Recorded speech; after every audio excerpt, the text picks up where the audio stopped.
Frequency shift keying, what actually you are doing is that one.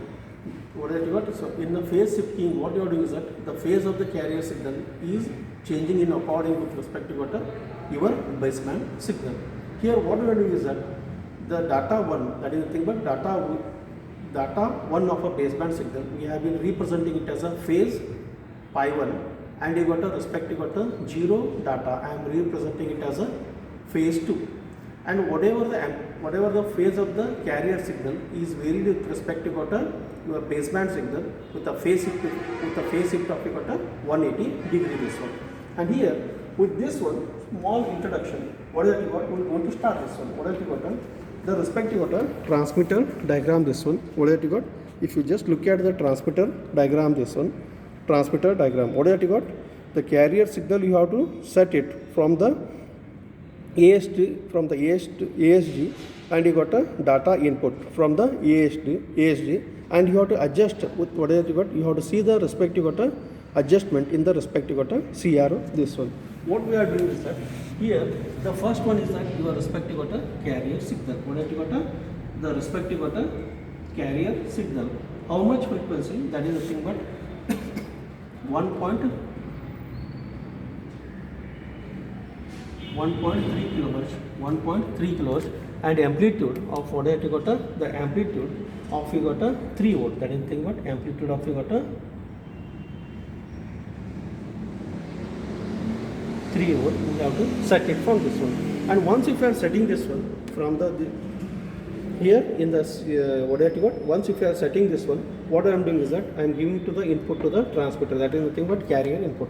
Similarly, data input you have to set it this one. How much you got the respective your amplitude, what you got the respective frequency, how much it is, what you got 200 hertz. That is nothing but 200 hertz. The respective got 200 hertz, and amplitude of you got the amplitude of what you got 11 volt. What you got amplitude of you got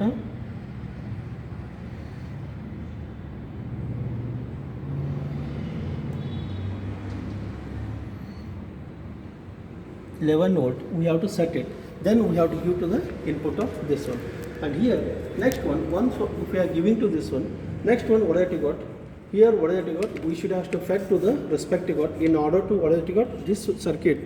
It is what you got, whatever the output you are getting here, it is connected in the inverted mode. It is connected in the inverted mode. That is the thing, but the carrier has to phase shift with the degree of 180 this one. And as you already know this one, how to connect op-amp it in this one. Plus VCC is given to pin number 7 and minus VCC is given to pin number 4. That is nothing but you have to adjust 12 volt here, and we have been adjusting this one VCC plus VCC, and you got a minus VCC, and we have been given to minus VE, then you got a plus VCC, and you have to make it as a shorten, then you have to connect it to this one. Then you have to connect what you got you have to see the respective what you got the phase output this one. What you got the respective output of this one. What you got PSK output this one, PSK output this one,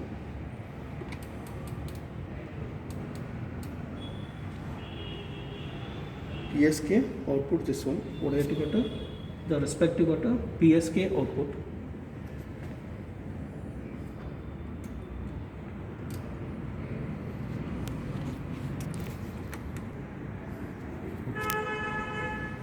If you see here, what you got, this will be the what you got your respective PSK output. This is your PSK output, and this is your respective data signal. Wherever you got a 0 will be there. There is a 180 degree phase shift this one. This is got a 1 degree phase shift this one. Then next one, for whatever you are getting this one, the PSK output, you should have to give to the input for this one. What you got a PSK output has to give to the input for the PSK input this one. That is the thing, but the carrier you should have to reinsert. What you got?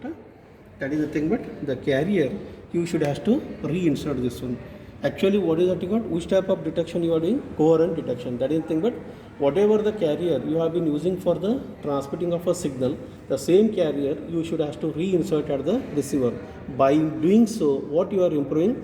You are improving the faster data then probability of a error occurrence, the probability of a got a error occurrence is going to get to be reduced. With that one, what have you got? We have been reinserting the carrier. Then similarly, what have you got? Here we have been using it as a op amp. This one again, what have you got? This is got a low pass filter. This is got a what have you got? A low pass filter. Then you got a respective got a your threshold voltage circuit, and here you have been connecting two what have you got a two diodes in order to maintain voltage as you got a constant. This one, and here with this one, what we are doing this one, you have to apply the what have you got a the respective got a reference voltage. That is nothing but here, just see here,